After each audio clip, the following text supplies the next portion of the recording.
karena buku-buku kadang di toko buku tuh orang Yahudi kuburin mayat berdiri. Rencana Israel Yahudi terhadap Indonesia. Hati-hati nanti masih sedikit, aman-aman kalau udah banyak bisa caplok Indonesia. Ini kan pemikiran-pemikiran yang harus dilawan juga dengan edukasi. Hai, ini gua Daniel, tetangga kamu. Di sini gua akan ngobrol dengan tetangga gua tentang perjalanan hidup mereka dari kacamata spiritual di saat mereka mengalami situasi tidak pasti dan kekhawatiran, sampai bisa kembali bangkit menjadi orang yang lebih kuat dari sebelumnya. It's gonna be very exclusive and inspiring. Masih ngobrol sama Rabbi Yaakov Baruch di Daniel Tetangga Kamu. Ini dia tetangga kita ya dari Manado. Dan guys, I would love for you guys to listen to our podcast karena mungkin cerita-cerita tetangga kita di sini dibutuhkan oleh kalian untuk menghadapi masalah yang sedang kalian hadapin. Dan gue yakin banget ketika kalian mendengarkan sesuatu yang baik, itu akan melahirkan sesuatu yang baik juga untuk kalian lakukan. Makanya langsung search aja di semua digital platform podcast Daniel Tetangga Kamu. Alright, thank you so much for following our podcast juga. Rebai, lu kan ini lumayan ekspresif ya. Lu kayak berani banget gitu. Kayak apalagi di Indonesia yang cukup sekarang ini as we talk about tadi banyak misunderstanding ya dari yang namanya nggak bisa ngebedain antara etnis dan juga agama. Nah, kalau dari lu sendiri ada some sort of tekanan nggak?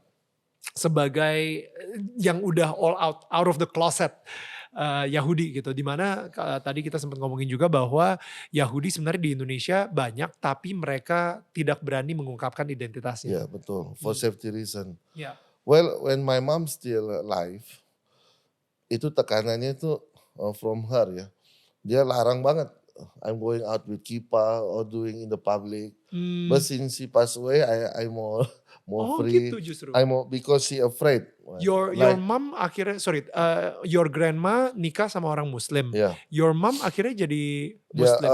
Many of my from my mother's side itu according to the religion dia Muslim. Even they using hijab. My auntie with hijab. Oh. But because came from the mother side, according to Jewish law, I'm Jewish. Yeah. So, well, you can say that because I have a Muslim family, Christian family, so I always see another people same like my family. Yeah. Even they very reject, like mereka tolak Judaism sebesar apapun.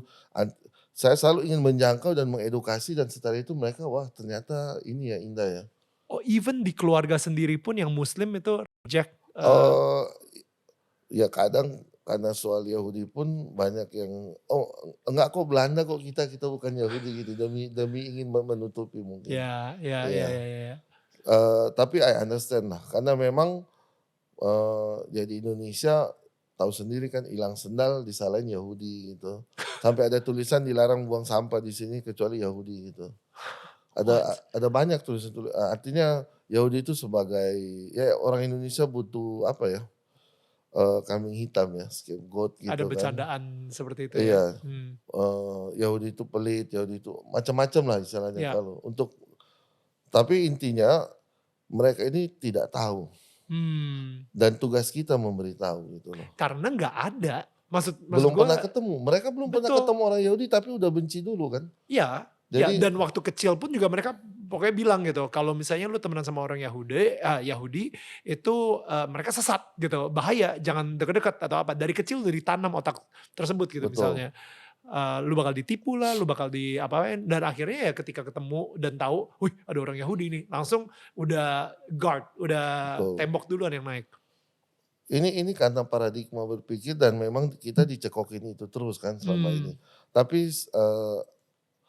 thanks God ya, Baruch Hashem lewat event-event interfaith, I have chance to explain about Judaism. You don't have to scary atau worry, gak usah takut sama agama Yahudi. Kita gak ada misi mau menyahudikan orang di Indonesia. Kita menjelaskan agama Yahudi seperti apa. Karena buku-buku kadang di toko buku tuh orang Yahudi kuburin mayat berdiri gitu kadang. Judul bukunya provokatif kan. Buset. Rencana Israel Yahudi terhadap Indonesia. Hati-hati nanti masih sedikit aman-aman kalau udah banyak bisa caplok Indonesia. ini kan pemikiran-pemikiran yang harus dilawan juga dengan edukasi. Iya, iya, dan itu menyebarkan ketakutan justru. Nah, makanya why I open Holocaust Museum. Di Manado? Iya. Oke. Kenapa saya buka Holocaust Museum dan waktu itu menjadi banyak penolakan kan. Itu artinya apa? Karena yang menolak pun juga belum tahu. Setelah saya lakukan pendekatan dan ada tabayun, bisa dibilang mereka mendatangi melihat, hubungan kami baik-baik saja sampai sekarang. Karena itu hanya salah paham aja ternyata gitu. Holocaust Museum-nya tentang Jewish dan Nazi atau Jewish di Indonesia? Of course tentang Jewish dan Nazi, about in Europe pokoknya semua. Oke, pokoknya di situ ya. Iya. Bukan ketika Indonesia Yang history Indonesia belum, sama kita Jepang. materinya kita belum punya masalahnya. Tapi akan kita bikin eksibisi tentang itu nanti. Of course we will prepare that. Tapi for now mostly the artifact from Europe. Makanya kemarin waktu dari Berlin saya sengaja extend ke Poland, jadi bisa ke Auschwitz, ke Krakow. Whatever yang saya bisa dapat saya bisa taruh di museum itu loh untuk jadi artefak. Dan kenapa museum Holocaust saya bikin? Itu sebuah edukasi ke masyarakat bahwa rasisme, kebencian kepada kaum apapun itu bisa mengakibatkan Holocaust. Ya. Kalau kita tidak stop dari sekarang. Ya. Apapun itu. Dan museum Holocaust yang kita bikin bukan hanya melawan antisemitisme. Berapa sih orang Yahudi di Indonesia? Seberapa besar sih antisemitisme? Tapi kita lawan semua, entah itu Islamofobia, Kristenfobia, semua hal yang memusuhi agama-agama yang ada itu kita lawan bersama. Wow. Karena antisemitisme itu start with the Jews, ya. Tapi bukan end with the Jews. During Hitler bukan cuma Yahudi yang menderita. Ada juga orang-orang Jehovah Witness, Roman, Sinti, dan LGBT di zaman itu. Dan di bawah Stalin pun bukan orang-orang Jewish yang ini kan. Bahkan kenapa ada antisemitisme? Karena orang-orang itu mereka tidak merasa tidak nyaman dengan diri mereka lalu menyalahkan orang lain. Di situ muncul. Dan pertama memang mensasar Yahudi, tapi habis itu ekor-ekornya bukan Yahudi. Orang-orang lain akan terkait di situ. Jadi ini yang kita coba stop. Begitu juga dengan anti-anti pada agama lain. Mungkin bisa berawal dari kayak penyerangan sinagoga di Amerika misalnya. Dia sudah berniat ingin menyerang masjid di hari selanjutnya. Jadi komunitas Muslim dan Yahudi di Amerika sangat aware soal ini. We have a same enemy. Kalau mereka ingin menyerang kita sama-sama, kenapa kita tidak bersama-sama untuk melawan mereka gitu? Jadi sekarang masa di mana kita jangan berpikir only our own community, tapi kita lawan bersama. Karena orang-orang ini anti terhadap segala macam religious community, religious life. So we face same enemy gitu. Like I said before ya, itu nggak gampang jadi Yahudi di Indonesia. Apalagi ada banyak belakangan ini orang mengatasnamakan Yahudi di YouTube, menyerang agama lain, kayak menyerang Kristen. Ya. Padahal mereka sendiri bukan Yahudi ya, mereka belum konversi, hanya belajar aja lalu mengklaim Yahudi. Dan for us this is a provocation. Ini yang membuat kita lebih dibenci gitu loh dengan adanya kelompok ini. Jadi memang ini harus ada ketegasan. Saya harap dari Kementerian Agama itu bisa nanti ya men-screening. Nanti saya akan coba kerjasama mana yang benar Yahudi, mana yang hanya mengatasnamakan. Jadi kita bisa menuntut orang yang hanya menggunakan Yahudi untuk lebih menjelekkan. Mereka suka debat. Mereka tiba-tiba kehilangan iman pada Yesus misalnya. Didn't believe in Jesus doesn't mean you a Jew. And then you attack Christianity. Orang sekuler juga banyak yang debat sama orang Kristen kan. Doesn't mean you should become Jew. So orang banyak menggunakan Judaism sebagai tamen di Indonesia sebagai. Pokoknya benar-benar ini deh. Ada orang teman-teman gereja keluar, mungkin ada masalah. Pokoknya mau Judaism aja mau gini. In the end cuma untuk supaya bisa separate the marriage and then they have with a new couple. Jadi Judaism itu banyak dijadikan tamen di Indonesia. Ini yang for me this is very dimanipulatifkan ya. Exactly. Hanya dijadikan alasan. Istilahnya itu kayak hilul Hashem jadi dosa ya. Jadi ini yang ke depan yang harus kita luruskan bahwa Judaism ini sebuah keyakinan yang mulia gitu loh. Yang mempunyai niat baik dan juga dijalankan oleh orang-orang yang ingin menjalankan ini dengan baik gitu loh. Jangan dimanipulasi seperti itu gitu. Yep.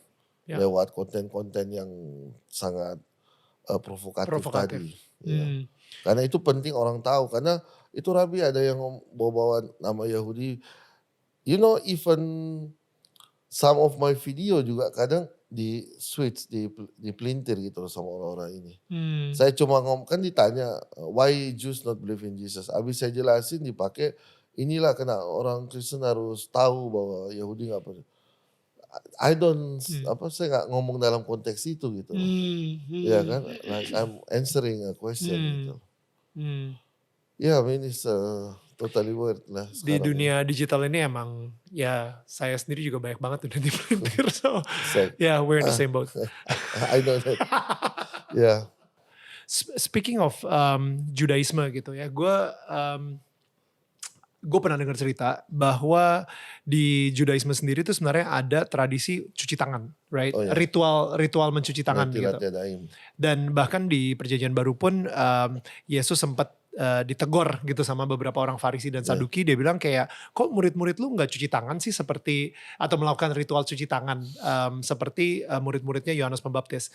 Nah, cerita yang menarik itu ketika di Dark Ages, zaman-zaman Dark Ages, dokter-dokter itu mungkin belum mengerti soal antiseptik, antibakterial atau apapun. Sehingga dokter itu ketika dia habis otopsi mayat, begitu ada ibu-ibu lagi mau melahirkan, ya udah dia langsung aja datang. Dan makanya banyak death rate untuk bayi-bayi. Nah, dan juga penyakit menular pun juga semakin melebar.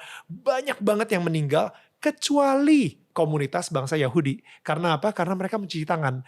Mereka mencuci tangan karena apa? Karena disuruh Tuhan, karena ada di hukumnya Musa gitu misalnya. So, jujur gue sendiri sebenarnya lagi suka banget ngebedah Imamat atau Leviticus. Karena ini ada sebuah komen-komen dari Tuhan untuk Musa yang mungkin gue sendiri masih belum ngerti kenapa. But mungkin kalau misalnya diikutin ada baiknya juga kali buat gue. You know, like that's from my point of view ya. Maksudnya dan begitu juga kalau misalnya gue bilang gue adalah seorang Jesus follower karena gue pengikut Yesus, karena gue pengen menjadi idealnya seperti Yesus, itu artinya apa yang dilakukan sama Yesus ya the lifestyle of Jesus pengen gue lakuin juga gitu, because he was a Jewish man gitu. Right. Well, back to your story about in the Dark Age, yeah. That's why many people on the time blame the Jews. Blame the Jews malah. They said the Jews created this pandemic. Oh. Because the Jewish people keep the law of the clean. Nah, padahal sebenarnya karena mereka cuci tangan aja gitu. Dan mereka makan hewan juga disembelih dengan baik dan dengan benar. Jadi bukan sembarangan beli. Ini yang membuat bisa lebih survive waktu itu. Tapi you know the story about Netilat Yadayim ya, atau washing hand. Itu ada ayat di kitab Mazmur yang bilang siapa yang boleh naik ke gunung Tuhan, mereka yang bersih tangan dan hatinya. That's why every morning ya, begitu kita buka mata, kita duluan baca doa, kita bersyukur. Modeani lefaneka melechai vekayam sebenarnya berabai munateha. Terima kasih Tuhan kau kembalikan jiwa kami dan kami bisa bangun dengan baik dan kami bersyukur. Setelah itu langsung basuh tangan. Wow. Jadi ada kobokan di setiap di samping di tempat tidur orang Yahudi. Right. But according to the Jewish Midrash, kenapa? Karena waktu kita tidur tuh di kuku kita tuh kadang suka ada suddenly evil spirit atau something, then we need to clean in the morning. What? To washing that. Wow, oke. Okay. Dan ya beda ya, mungkin banyak orang sekarang bangun nyari handphone duluan kan, iya kan. Bukan ngobok-ngobok. Iya.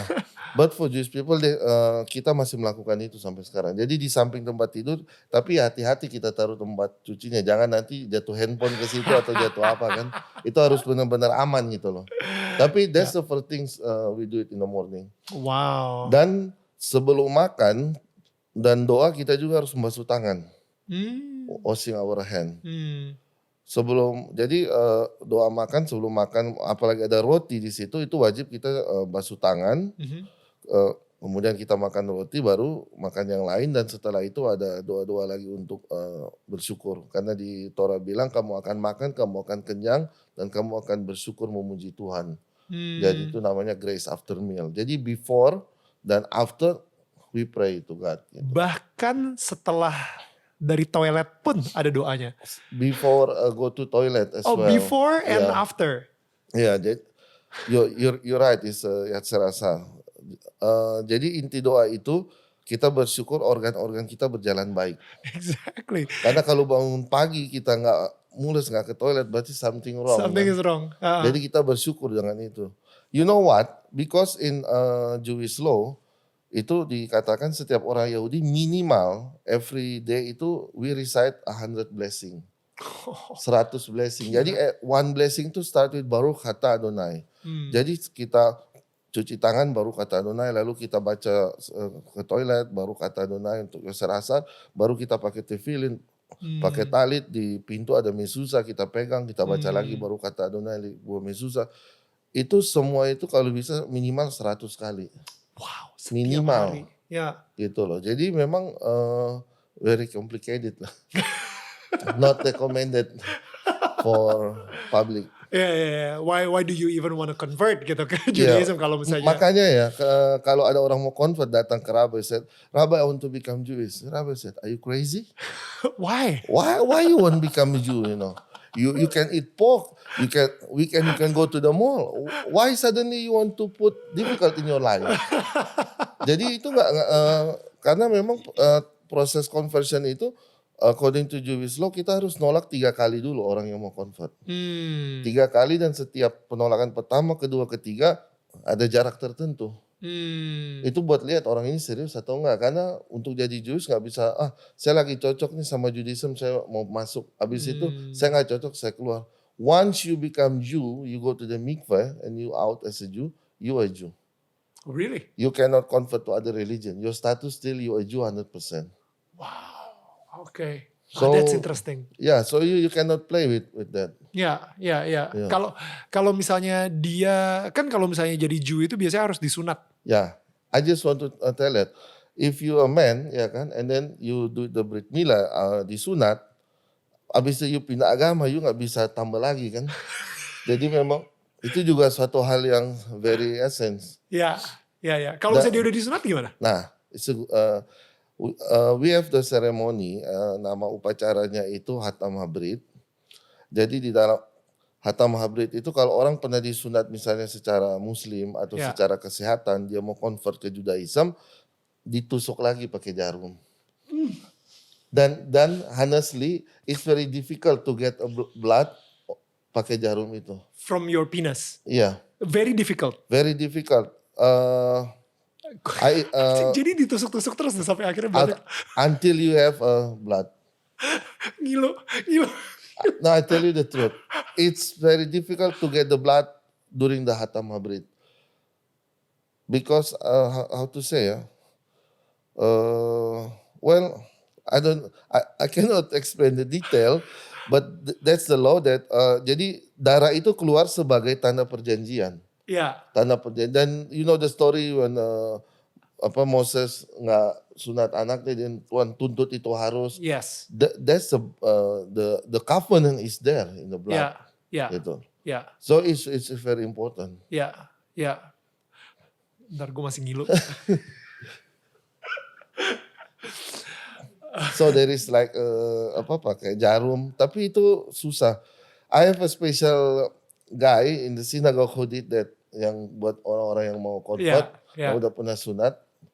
Itu memang. So you don't do it? I don't do it. I only teach them or show them as a dayan or as a judge. But I have a special one. Not for me, thank you. Jadi ada beberapa ayat-ayat itu, karena Yesus orang Rabi, dia mengutip kitab Yahudi Pirkei Avot.